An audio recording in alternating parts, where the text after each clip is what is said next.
अस्सलाम वालेकुम स्टूडेंट्स, कैसे हैं आप सब लोग। उम्मीद है कि आप सब लोग अपने घरों में खैरियत से होंगे, अपना भी ख्याल रख रहे होंगे, अपनी सराउंडिंग में भी लोगों का, अपने पेरेंट्स का ख्याल रख रहे होंगे।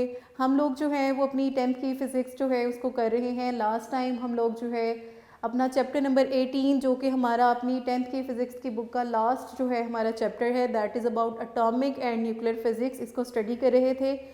हम लोगों ने बेटे लास्ट टाइम जो है जो टॉपिक डिस्कस किया था दैट वाज हाफ लाइफ। ठीक है, हाफ लाइफ कौन सी चीज़ की, half life of the radio active elements. और हमने जो है उस दिन देखा था कि हम चूँकि इनकी टोटल लाइफ के बारे में बात नहीं कर सकते हैं क्योंकि इनको बहुत ज़्यादा टाइम ड्यूरेशन जो है वो रिक्वायर होता है। So we talk about the half life of the radio active elements के वो टाइम जिसमें एक रेडियो एक्टिव एलिमेंट को डिसइंटीग्रेट होने के लिए जो है हाफ पोर्शन में अपने आप को तोड़ देने के लिए, या हाफ जो है वो रेडियो एक्टिव एलिमेंट्स को स्टेबल एलिमेंट्स में कन्वर्ट हो जाने के लिए जो टाइम रिक्वायर होता है, that is the half life of the radio active element.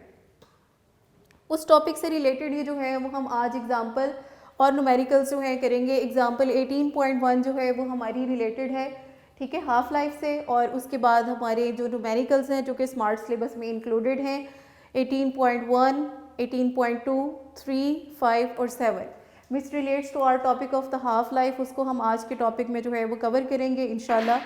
सो आप लोगों ने बेटा लास्ट टाइम जो है आपको मैंने बताए थे फार्मूलाज हाफ लाइफ को कैलकुलेट करने के लिए, ठीक है।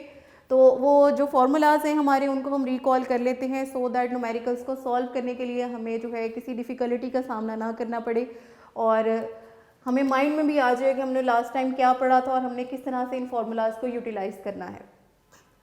सो बेटा लास्ट टाइम हम लोगों ने ये फार्मूला पढ़ा था that n is equal to 1/2 की पार्टी n नॉट, वेयर n जो है वो रिमेनिंग हमारे पास जो है रेडियो एक्टिव एलिमेंट था।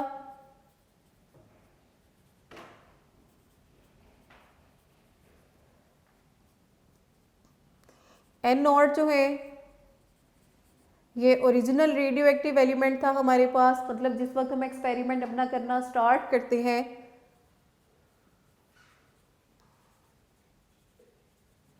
उस वक्त जो हमारे पास क्वांटिटी होती है उसको हम रिप्रेजेंट करते हैं n नॉट से, ठीक हो गया। स्मॉल t जो है हमारा that represents the number of half lives, और नंबर ऑफ हाफ लाइफ जो है इनको कैलकुलेट करने का हमारे पास जो फॉर्मूला था that was equal to the total time, मतलब किसी भी रेडियो एक्टिव एलिमेंट की एक्टिविटी का जितना भी टाइम आपको गिवन है, 1 ईयर है, 1 डे है, 100 ईयर्स है, 1000 ईयर्स है, whatever is the time given to you, it may be in days, it may be in hours, it may be in seconds, it may be in years. तो जो भी unit आपको given है आप इसको as it is use कर रहे होंगे टाइम के यूनिट को, total time divided by half life. So total time जो है उसको हम रिप्रेजेंट कर रहे होंगे कैपिटल T से। हाफ लाइफ को डिफ्रेंशिएट करने के लिए फ्रॉम द टोटल टाइम हम इसके साथ एक हाफ का वर्ड यूज़ कर लेते हैं जो ये रिप्रेजेंट करता है that this is half life. तो these are the two formulas, this one and this one, इनको हम यूटिलाइज कर रहे होंगे अपने आज के न्यूमेरिकल और एग्जाम्पल प्रॉब्लम्स को सॉल्व करने के लिए। सो फर्स्ट ऑफ ऑल हम अपनी एग्जाम्पल जो है वो सॉल्व करते हैं 18.2। 18.2 एग्जाम्पल हमने जो है वो आज सॉल्व करनी है। तो इसकी जो है मैं स्टेटमेंट रीड करती हूँ। The activity of A sample of A radio active bismuth, ठीक है, बिस्मथ जो है वो एक एलिमेंट है, उसकी वो कह रही हैं कि रेडियो एक्टिव एलिमेंट का आपके पास सैम्पल है और उसकी एक्टिविटी जो है वो डिक्रीज़ हो रही है to 1/8 of its original activity in 15 days. Total time आपको जो गिवन है, अब उसने इसमें हाफ लाइफ नहीं कहा, तो ये जो टाइम आपको गिवन है ये क्या है, ओवर द होल ड्यूरेशन जिसके लिए हम उस सैम्पल को स्टडी कर रहे हैं। Calculate the half life of the sample, you have to tell कि इस सैम्पल की हाफ लाइफ कितनी होगी, ठीक हो गया। तो बेटा पहले हम अपनी स्टेटमेंट को रीड करके जो डेटा हमें गिवन है उसको जो है इसके अंदर से निकालेंगे, फिर हमने जो फाइंड करना है उसको हम लिखेंगे, देन हम सोल्यूशन की तरफ आएंगे। अगर हमें स्टेटमेंट अच्छी तरह से क्वेश्चन की समझ आ जाती है तो इसका मतलब है हमने आधा क्वेश्चन तो सॉल्व कर लिया है, और अगर क्वेश्चन ही समझ में ना आए तो फिर उसका आंसर भी आप नहीं निकाल सकते हैं, ठीक है। तो उसकी एक्टिविटी जो रिड्यूस हो रही है इसका मतलब है अब ये रिड्यूस हो गई है तो ये तो ख़त्म हो गई है, तो जितनी चीज़ आपके पास ख़त्म हो गई है या जितने आपके पास जो हैं अब रिमेनिंग जो है वो रह जाएंगे, वो कितने हैं 1/8। 18.2 मैं पहले एग्जाम्पल सॉल्व कर रही हूँ। ठीक हो गया बेटे। सो रिमेनिंग जो है it is 1/8 of the original. N हमने क्या कहा था कि जो रिमेनिंग हमारे पास रेडियो एक्टिव एलिमेंट रह जाएगा हम उसकी बात करें। एन ओ जो है वो ओरिजिनल को रिप्रेजेंट करता है जो इनिशियली तौर पर हमारे पास मौजूद हैं। तो जितने भी हमारे पास ओरिजिनली मौजूद है उसका 1/8 टाइम्स जो है वो डिक्रीज़ हो रहा है। कितने टाइम ड्यूरेशन में? 15 डेज में। And what you have to find, you have to calculate the half life of the sample.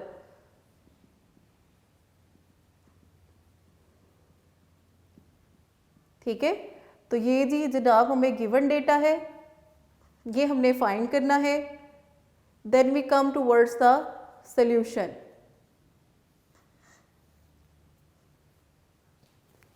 जी जनाब, तो हाफ लाइफ जो आप कैलकुलेट करेंगे वो तो जो आप इस फॉर्मूला से कैलकुलेट करेंगे, इसको हम जो है रीअरेंज करेंगे। ये टी हाफ हमें फाइंड करना है, ये दूसरी साइड पे जाएगा। ठीक है, तो हम जो है वो कैपिटल टी की वैल्यू जो है वो कैलकुलेट कर लेंगे, लेकिन उसके लिए जो है वो हमें कैपिटल टी गिवन है, we have to find this small T. और ये स्मॉल टी अब हम कहाँ से निकालेंगे? ये स्मॉल टी हम निकालेंगे इस पहली वाली इक्वेशन से। इसके अंदर हम पुट करेंगे और अपनी हाफ लाइफ की वैल्यू को जो है वो कैलकुलेट कर लेंगे। तो we know that n is equals to n not 1/2 की पावर t, और हमें जो गिवन डेटा है that is n is equal to n not into 1/8। Multiply जो होती है वो कम्यूटेटिव प्रॉपर्टी होल्ड करती है, तो आप n नॉट को स्टार्ट में लिखें या बाद में लिखें, उससे कोई भी फर्क नहीं पड़ता। हम इन दोनों इक्वेशंस को कंपेयर कर सकते हैं। ठीक है, इसको हम इक्वेशन 1 का नाम दे देते हैं, इसको हम इक्वेशन 2 का नाम दे देते हैं, और हम इन दोनों को कंपेयर कर लेते हैं बिकॉज इनकी जो है लेफ्ट हैंड साइड जो हैं they are equal to each other. तो comparing equation 1 and equation 2, EQ stands for equation, I have written the short form. तो कंपेयर करेंगे, n से कैंसिल हो जाएगा, n नॉट से कैंसिल हो जाएगा, तो पीछे हमारे पास क्या बचेगा 1/2 की power t is equal to 1/8। ठीक है स्टूडेंट्स, तो आप लोगों को पता है कि 8 जो है इसको हम लिख सकते हैं 2 की पावर की फॉर्म में। ठीक है, 2 मल्टीप्लाइड बाई 2 इज 8, तो 2 की पावर 3। ठीक है, इसको क्रॉस मल्टीप्लाई कर लेते हैं हम लोग, तो 2 की पावर t 1 से जाके उधर मल्टीप्लाई हो जाएगा और इस साइड पे आ जाएगा 2 की पावर 3। अगर बेटा बेस सेम हो, वो इक्वल हैं, तो उनकी पावर्स भी एक दूसरे की इक्वल होंगी। तो यहाँ से हम ये कंक्लूड कर सकते हैं that small t is equal to 3। तो कितनी हाफ लाइफ जो है ये हमारा सैंपल गुजार चुका है, they are equal to 3। 3 number of half life जो है ये सैंपल हमारा गुजार चुका है। अब हमने जी अपना वो स्मॉल t वाला फॉर्मूला देखना है, क्या था, t is equal to capital T divided by half life. Half life इस साइड पर डिवाइड हो रही है, इक्वल की दूसरी साइड पे लेकर जाऊंगी तो ये मल्टीप्लाई हो जाएगी। मुझे चूंकि हाफ लाइफ कैलकुलेट करनी है, इसको यहीं पे रहने दूंगी और स्मॉल t को मैं दूसरी साइड पे ले जाकर डिवाइड कर दूंगी। तो टोटल टाइम स्टूडेंट्स हमें जो गिवन था दैट वाज 15 डेज, और हाफ लाइफ जो हमारी निकली है दे आर 3। तो 15 को 3 पे डिवाइड कर दें तो 5 हमारे पास आ जाएगा, और ये यूनिट हमारा जो डेज़ का था 15 डेज थे, तो वही यूनिट हमारा चलेगा, क्योंकि ये जो हमारे पास स्मॉल t है इसका कोई भी यूनिट नहीं है। तो ये जो है हमारे पास 5 डेज जो है it will be the half life of the radio active element. और कौन सा रेडियो एक्टिव एलिमेंट था हमारे पास, बिस्मथ। तो इसका रिजल्ट जो है वो आप क्या लिखेंगे, the half life of the radioactive sample is 5 days। ठीक हो गया। So we are done with example 18.2। उसके बाद हम लोग अपने जो हैं वो न्यूमेरिकल प्रॉब्लम्स की तरफ आ जाएंगे, ठीक है। जो न्यूमेरिकल प्रॉब्लम आज हम लोगों ने सॉल्व करने हैं फर्स्ट, सेकंड, थर्ड, फिफ्थ और सेवन्थ, ये आपके स्मार्ट सिलेबस में इंक्लूडेड हैं। जो बीच में मैंने नहीं लिखी हैं एग्जाम्पल्स न्यूमेरिकल, जिस तरह से 4 वाली मैंने नहीं लिखी, 6 वाली मैंने नहीं लिखी, तो इसका मतलब है कि वो आपके सिलेबस में इंक्लूड नहीं है। चलिए जी, अब हम आ जाते हैं अपने न्यूमेरिकल प्रॉब्लम्स की तरफ। 18.1 प्रॉब्लम है जी हमारे पास, the half life of nitrogen 716 is 7.3 seconds. ये हमें क्या गिवन है सैंपल की half life. A sample of this nucleoid of nitrogen is observed for 29.2 second. We are observing this sample for 29.2 second, मतलब ये वो टोटल टाइम ड्यूरेशन है जिसके लिए हम इस रेडियो एक्टिव सैंपल को स्टडी कर रहे हैं। अब वो हमें बता रहा है कि आपने करना क्या है। You have to calculate the fraction of the original radio active isotope remaining after this time. This time क्या है 29.2 सेकेंड्स। आपने ये बताना है कि 29.2 सेकेंड्स के बाद कितनी जो है अमाउंट आपके पास रेडियो एक्टिव सैंपल की जो है वो बच जाएगी। It is asking us in form of fraction, तो हम ओरिजिनल के लिहाज से इसको जो है वो कंपेयर करके बताएंगे कि कितना सैंपल ओरिजिनल के लिहाज से आपके पास बाकी बच गया हुआ है। तो जी हम अब अपना गिवन डेटा जो है वो लिखते हैं। We are moving towards the numerical problems.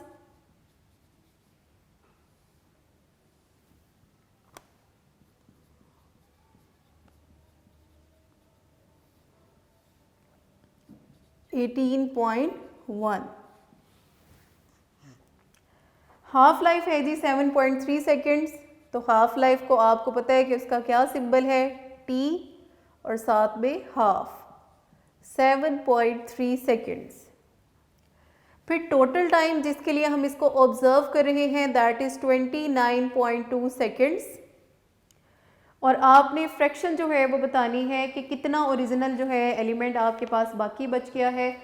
तो ये हमारे पास है जी n नॉट ओरिजिनल, ये हमारा रिमेनिंग है। आपने इन दोनों की फ्रैक्शन बतानी है कि कितनी क्वांटिटी जो है वो अब आपके पास बाकी बच गई है। So we have to find n over n not कि कितना सैंपल ओरिजिनल के लिहाज से अब आपके पास बाकी बच गया हुआ है। So moving towards the solution of this numerical, this is very easy, ठीक है। आपको टोटल टाइम गिवन है, आपको हाफ लाइफ गिवन है और n ओवर n नॉट जो है, अगर मैं इसका फॉर्मूला लिखूं 1 ओवर 2 की power t, we require this small t। अगर ये स्मॉल t मेरे पास आ जाएगा तो मैं n ओवर n नॉट की रेशो जो है वो ईजिली कैलकुलेट कर सकती हूँ। ठीक हो गया। तो स्मॉल t जो है वो हम कहाँ से कैलकुलेट करेंगे, वो हम कैलकुलेट करेंगे इस हाफ लाइफ से, और ये जो टोटल टाइम हमें गिवन है इनकी वैल्यूज़ को यूज़ करते हुए। तो small t we know that it is equal to total time divided by the time for half life. अब इसमें अपनी वैल्यूज़ पुट कर दें, 29.2 और 7.3 है हमारे पास।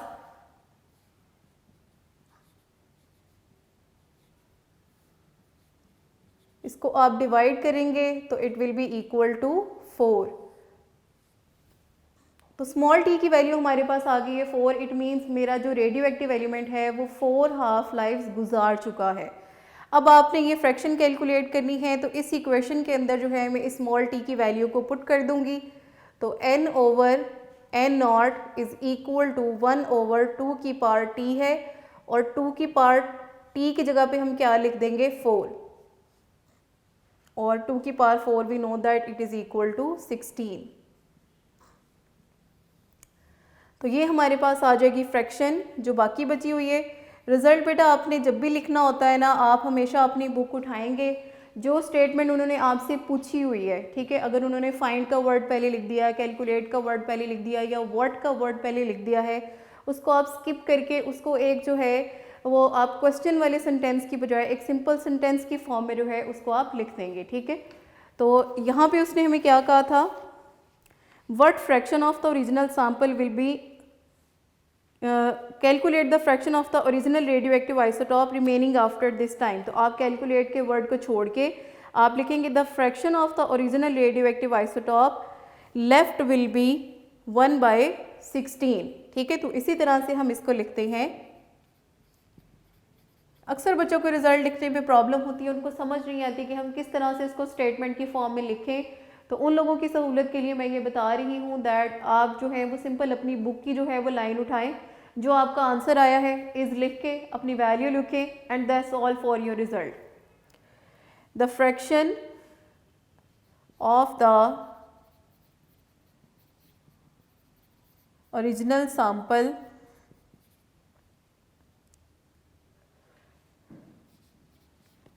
Left is 1/16। ठीक हो गया। तो ये जी हमारे पास हो गया है न्यूमेरिकल 18.1। ठीक है, जिसमें हमें हाफ लाइफ गिवन थी, हमें टोटल टाइम गिवन था और हमने जो है वो कैलकुलेट करनी थी रेशो, कितना हमारा सैंपल जो है वो बाकी बच गया हुआ है। ठीक है, तो वो हमने रेशो जो है वो फॉर्मूलाज को लगा कर निकाल ली है, दैट इज़ 1/16।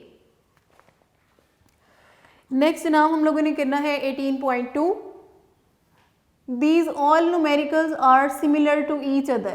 यही दो फार्मूलाज यूज़ होने हैं। ठीक है, कभी वो टाइम दे देगा तो हाफ लाइफ पूछ लेगा, हाफ लाइफ दे देगा तो नंबर ऑफ हाफ लाइफ पूछ लेगा, कभी ओरिजिनल सैंपल दे देगा तो लेफ़्ट पूछ लेगा, लेफ़्ट दे देगा तो ओरिजिनल सैंपल पूछ लेगा।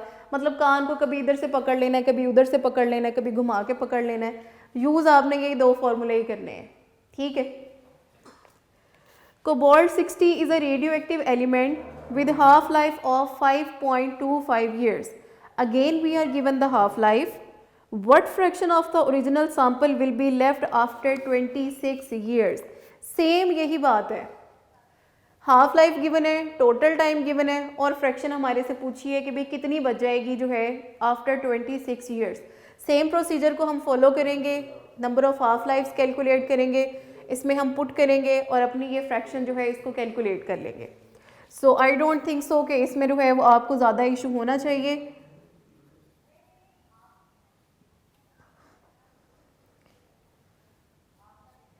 Half life is given as 5.25 years। Total time हमें गिवन है जी 26 years। ठीक हो गया। एंड आपको कैलकुलेट करनी है फ्रैक्शन n/n0। तो आप लोगों को बेटा अब सोल्यूशन जो है it will B quite easy for you. आप लोग पहले भी ये काम कर लिया है, दोबारा हमने इसको करना है, तो हम वही वाले स्टेप्स को फॉलो करेंगे।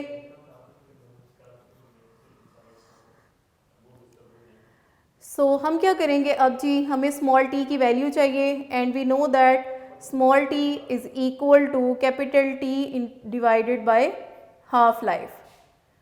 तो 26, ठीक है कि हमें टोटल टाइम गिवन है, इसको आप डिवाइड कर दें जी एक हाफ लाइफ के टाइम के साथ। इसका भी यूनिट ईयर है, इसका यूनिट भी ईयर है, they both will cancel each other और स्मॉल t का आपके पास कोई भी यूनिट नहीं आएगा। इसका आंसर हमारे पास आ जाएगा 5। अब आपने इसको सिंपल अपने फॉर्मूला में पुट करना है।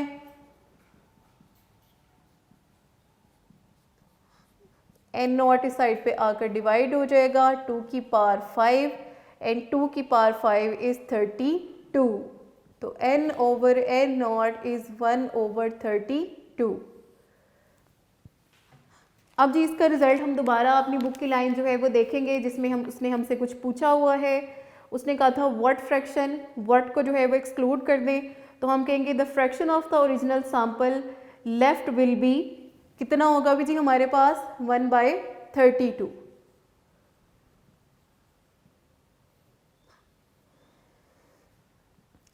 इस चैप्टर में से जो है वो न्यूमेरिकल अक्सर आ जाता होता है और ये फ्री के नंबर हैं। यही दो फार्मूले आपने यूज़ करने हैं और आपने ये देखना है कि किस तरह से ये जो हैं वो आपके फार्मूलाज जो हैं आपने अपने क्वेश्चन के अंदर यूज़ करने हैं। बस आपको ये पता होना चाहिए कि किस तरह यूज़ होना है। बहुत ही सिंपल फार्मूलाज हैं और 5 नंबर के आप फ्री के नंबर हैं आपके पास, अगर आप इन न्यूमेरिकल्स को जो है वो सॉल्व कर लेते हैं। तो व्हाट को हम जो है वो निकाल देते हैं और हम कहते हैं the fraction of the original sample या सैंपल, जो भी आप कहना चाहते हैं, लेफ्ट विल बी 1/32। ठीक हो गया। So we are done with numerical 2। ठीक है, 2 न्यूमेरिकल्स हमारी हो गई हैं, एक एग्जाम्पल हमारी हो गई है। अब हम जो है वो तीसरी जो है वो न्यूमेरिकल की तरफ प्रोसीड करते हैं, लेकिन उससे पहले ये बोर्ड रेज करना पड़ेगा। ठीक है,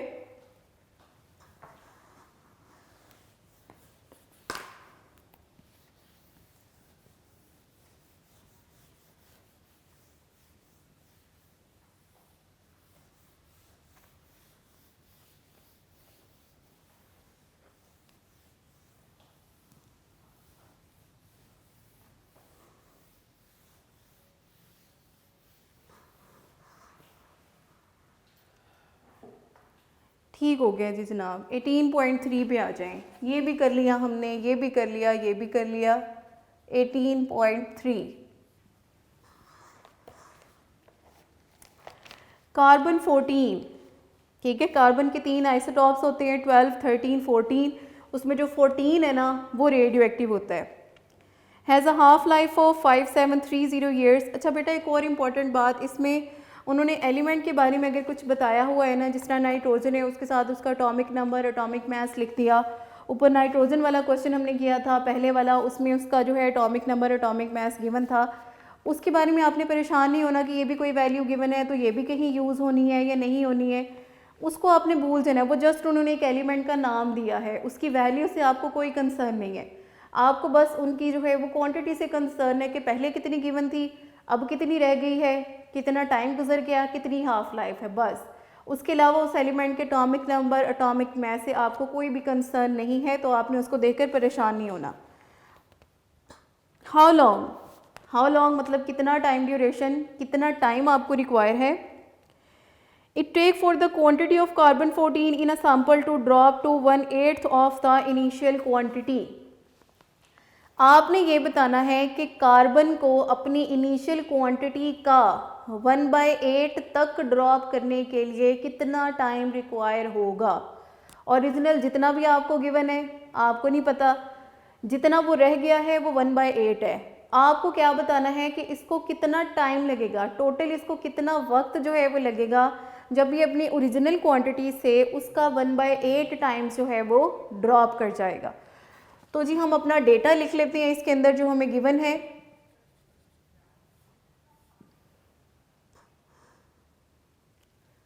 we are given with half life students which is 5730 years. 5730 साल इसको लगते हैं, तो कहीं ये जाके आधा टूटता है। उसके बाद उसने हमें, अगर इसकी बेटे ओरिजिनल क्वांटिटी जो है वो n0 है, उसका 1/8 टाइम्स। ठीक है, ओरिजिनल क्वांटिटी हमारी क्या है, n0, उसका 1/8 times will be equal to the quantity left. Quantity left को हम रिप्रेजेंट करते हैं n से। It is 1/8 of the original sample. Original sample is n0, उसका 1/8, वो हमारे पास जो है वो अब बाकी रह गया है। और आपने ये बताना है कि इस काम के लिए आपको कितना टाइम लगेगा।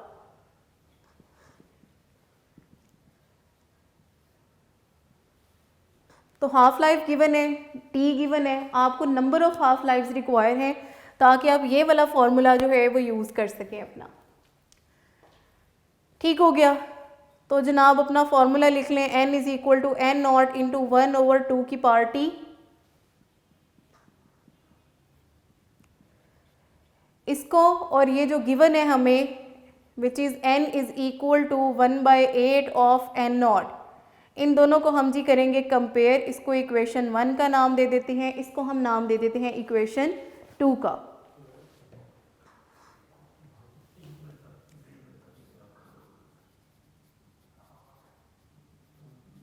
Comparing equation 1 and equation 2। तो 1/2 की पावर टी n0, या n0 तो जो है वैसे ही हमारा कैंसिल हो जाना है दोनों साइडों से, तो इसको आप ना ही लिखें। तो 8 इज़ 2 की पावर टी 2 की पावर 3 इज़ 2 की power t and t is equal to 3। तो ये आ गया जी हमारे पास नंबर ऑफ़ हाफ लाइफ्स। अब नंबर ऑफ़ हाफ लाइफ्स आ गई हैं तो आगे तो ज़िंदगी आसान ही हो गई है बहुत ज़्यादा। तो ये है capital T over T half.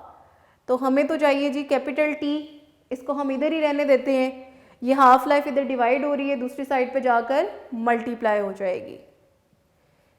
तो T into half life is equal to the total time. Number of half life हमने निकाल ली है 3।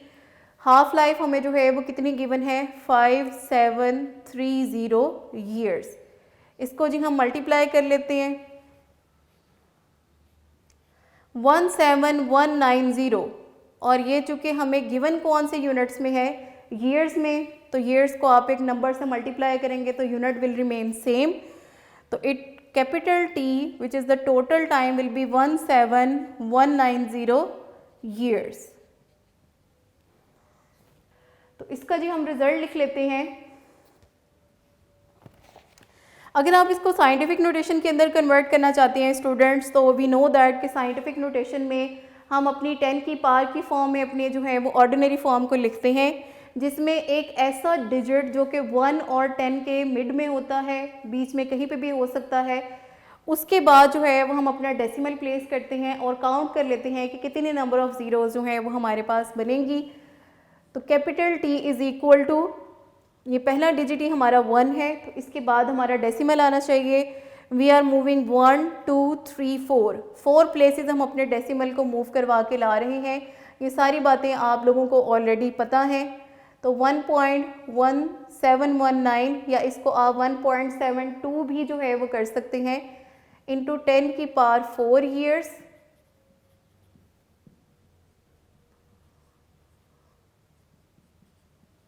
ठीक है, आप इसको अप्रॉक्सीमेट करके भी जो है वो अपनी टाइम की वैल्यू को लिख सकते हैं।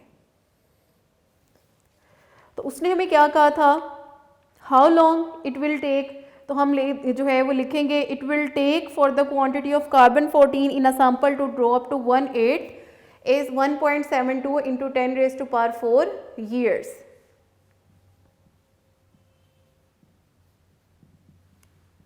तो इट विल टेक 1.72 10 की power 4 years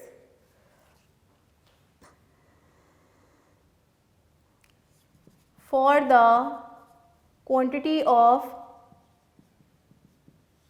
carbon 14 to drop to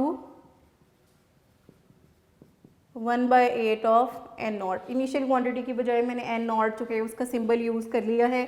आपने वर्ड ही लिखना है तो आप वर्ड लिख लें, आपने सिंबल यूज़ करना है तो सिंबल कर लें, वो आपकी मर्ज़ी है। ठीक हो गया।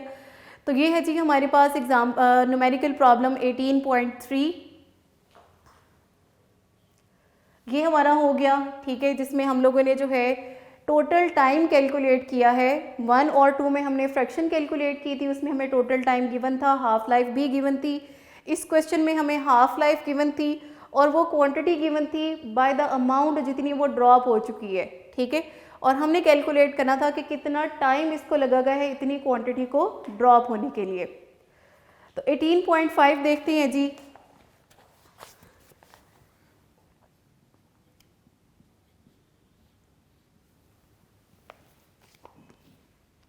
Half life of a radioactive element is 10 minutes. If the initial count rate is 368 counts per minute, find the time for which count rate reaches 23 counts per minute. आपको जी उसने बता दी है इसकी हाफ लाइफ 10 मिनट है, उसका initial count rate बता दिया कि इतना था और ये भी बता दिया कि बाद में वो कितना रह जाएगा। और उसने पूछा क्या है, वो टाइम पूछा है जिसके दौरान ये इतनी वाली 368 काउंट से जो है वो रिड्यूस होके किस पे पहुंच जाएगा 23 के ऊपर।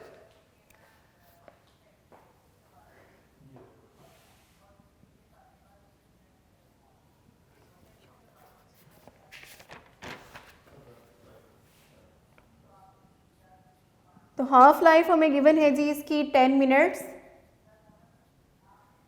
उसके बाद इनिशियल काउंट रेट उसको हम n नॉट से रिप्रेजेंट करते हैं। That is 368 counts per minute. मतलब 1 मिनट में जो है मिनट्स के हिसाब से जब उन्होंने काउंटिंग की है तो वो इतनी है। लेफ्ट कितनी है हमारे पास, जिसको हम रिप्रेजेंट करते हैं n से, that is 23 counts per minute. और आपको क्या कैलकुलेट करना है, you have to calculate the total time, वो टाइम जिसमें ये 368 से 23 पे पहुंच गया है, जितना टाइम इसको लगा है अपने आप को ब्रेक करने में 368 से 23 तक पहुंचने में, वो टाइम आप लोगों को बताना है कि ये टाइम कितना होगा। तो वही वाली बात है कि कैपिटल T हमने फाइंड करना है, ठीक है, जो हमने पिछले वाले न्यूमेरिकल में भी फाइंड किया है।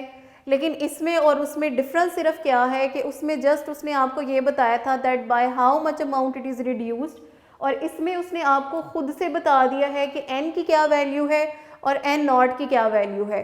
तो आप इस t की वैल्यू को n और n नॉट की वैल्यू को पुट करके निकाल सकते हैं कि आपके पास इसकी क्या वैल्यू आएगी। तो जी जनाब, हम इसकी जो है वो फॉर्मूले में वैल्यूज़ को पुट करते हैं। n is equal to n not into 1/2 की पावर t। n जो है वो हमारे पास है 23, n नॉट जो है वो हमारे पास है 368, 1/2 की पावर t। 2 की पावर t इधर डिवाइड हो रहा है, दूसरी साइड पे ले जाकर इसको हम मल्टीप्लाई कर देते हैं 23 के साथ, ठीक है। अब 23 इधर मल्टीप्लाई हो रहा है तो इस साइड पे आकर ये हो जाएगा divide.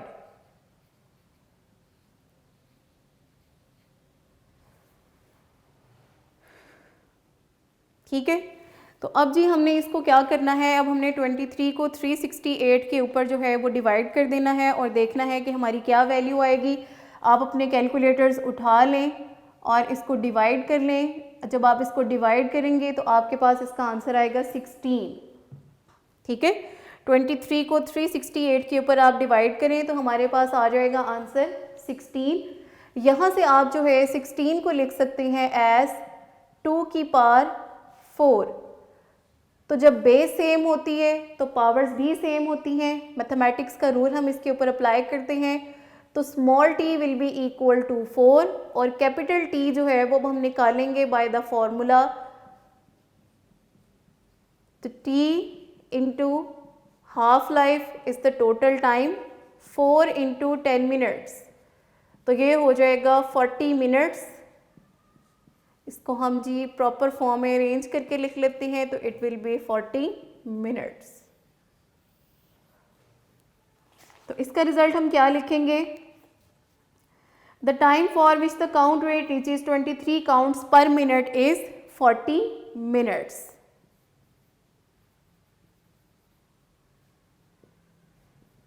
The time for which count rate reaches 23 counts per minute is, कितना है जी वो टाइम, 40 मिनट्स। चलें जी, 18.5 भी हमारा हो गया। अब हमारा जो है वो एक न्यूमेरिकल बच गया है जो कि हमारा है 18.7। तो दोबारा से अब हमें बोर्ड रेस करना पड़ेगा क्योंकि ये फिर से भर गया है। तो 18.7 जो है जनाब, उसमें हमने अपना ग्राफ प्लॉट करना है और ग्राफ प्लॉट करते हुए तो बच्चों की जान वैसे ही चली जाती है, उनको बिल्कुल भी पसंद नहीं होता ग्राफ प्लॉट करना। तो अगर आप जो है वो कुछ चीज़ों को अपने माइंड में रख के जो है वो सॉल्व करते हैं तो आपको कभी भी इशू नहीं होगा ग्राफ को प्लॉट करने में, ना ही उसको सॉल्व करने में। 18.7 देखें, अ sample of certain radio active element. हमें नहीं पता कौन सा एलिमेंट है, सर्टन कोई भी एलिमेंट आपके पास है जो कि रेडियो एक्टिव है, उसकी हाफ लाइफ है 1500 years. If it has an activity of 32,000 counts per hour at the present time, then plot a graph of the activity of this sample over the period in which it will reduce to 1/16 of its present value। ठीक है, initial count rate बता दिया और ये भी बता दिया कि इसकी कितनी आपने क्वांटिटी तक जाना है, 1/16 तक।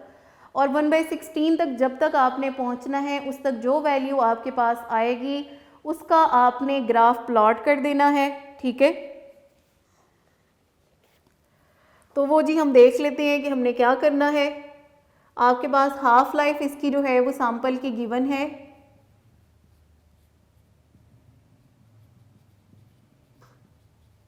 1500 ईयर्स। इनिशियल काउंट रेट इसका जो है that is 32,000 counts per hour.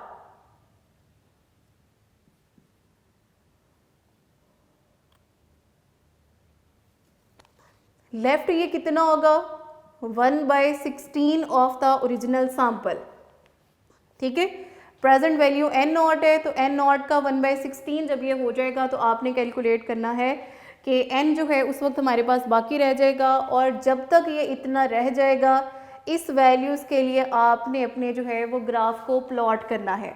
और ग्राफ जो है वो आप प्लॉट करेंगे जो हमारे एलिमेंट्स की एक्टिविटी जो है रिमेनिंग होगी, जितनी रहती जाएगी according to the half life. Time जो है वो हमारी इंडिपेंडेंट क्वांटिटी होगी, उसको हम लेंगे along x axis. Count rate जो है वो हाफ लाइफ पे डिपेंडेंट है कि कितने जो है वो आपके एटम्स डिसइंटीग्रेट होते जा रहे हैं, वो डिपेंडेंट क्वांटिटी है, that will be taken along the Y axis. तो जनाब हम देखते हैं कि हमने कितनी हाफ लाइफ तक जो है वो इसको लेकर जाना है। हाफ लाइफ हमें एक गिवन है 1500 years. N not initial count rate हमें गिवन है 32,000। तो we know that n is equal to n not into 1/2 की पावर t। तो n is 1/16 into n naught. इन दोनों को हम कंपेयर कर लेते हैं। तो बाय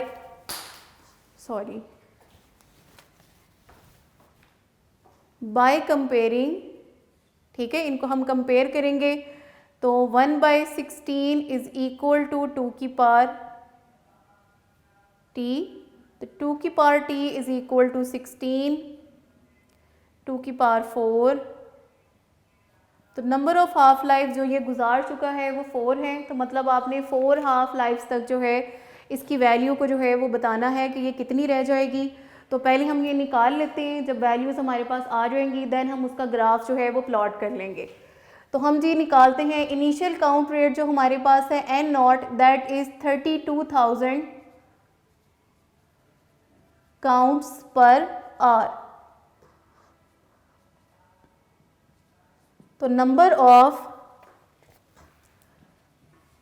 या क्वांटिटी ऑफ आप कह दें radio active element left after first half life,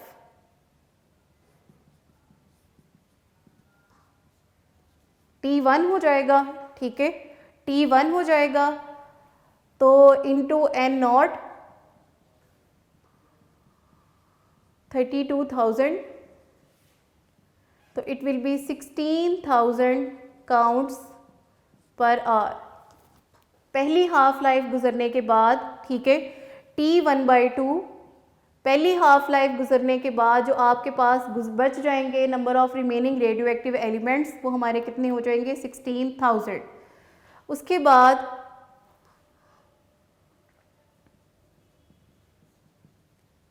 इसको मैं यही वाली चीज़ आपने दोबारा लिखनी है, आफ्टर सेकेंड हाफ लाइफ,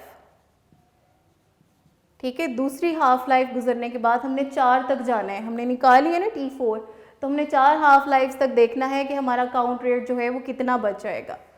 तो 2 half life second half life के बाद, तो 1/2 की power 2 into n not 1/4 into 32,000, तो 8,000 काउंट्स पर आवर। फिर number of radio active element left after third half life. Third half life को हम कहेंगे हाफ लाइफ और उसके साथ 3 को मल्टीप्लाई कर दें आप, तो 1/2 की पावर 3 इंटू 32,000, 2 की पावर 8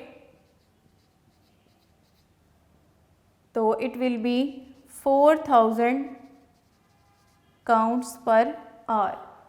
उसके बाद हम लोगों ने बेटा जो हमारी चौथी हाफ लाइफ जो है, जो कि लास्ट हाफ लाइफ होगी, उसके लिए हमने बताना है कि कितना हमारा लेफ़्ट होगा। देन उसके बाद जो है वो हम अपना जो ग्राफ है वो इजीली प्लॉट कर लेंगे।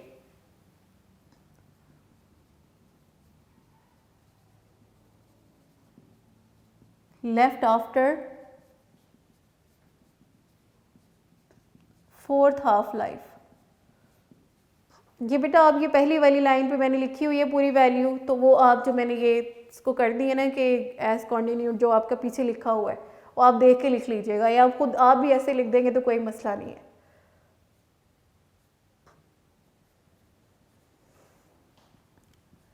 टू की पावर 4 इंटू 32,000, 2 की पावर 4 इज 16,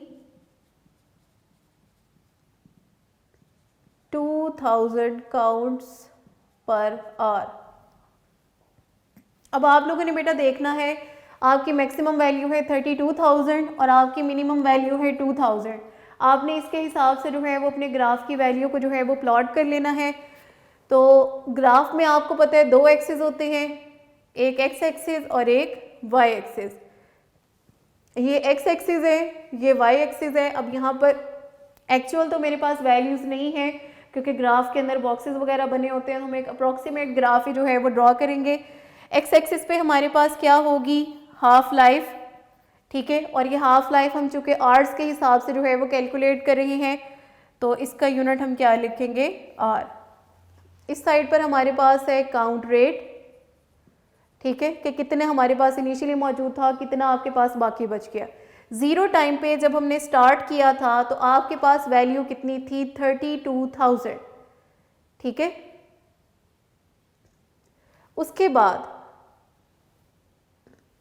ये आपने देख लेना है, you will calculate the number of boxes जितने भी आपने जो है वो रखे हुए हैं। अगर आप जो है वो ग्राफ पेपर के ऊपर इसको प्लॉट करें, अगर आप सिंपल पेज पे प्लॉट कर रहे हैं तो आप जो है इसको इस तरह से देख लेंगे कि आप 1000 के लिहाज से जो है वो गैप डालें 10,000 का, 32,000 है ना, तो 10,000, 20,000, 30,000 और ये 32,000 है, ठीक हो गया। ये 10,000 मतलब एक बड़ा बॉक्स जो है वो 10,000 को रिप्रेजेंट कर रहा है।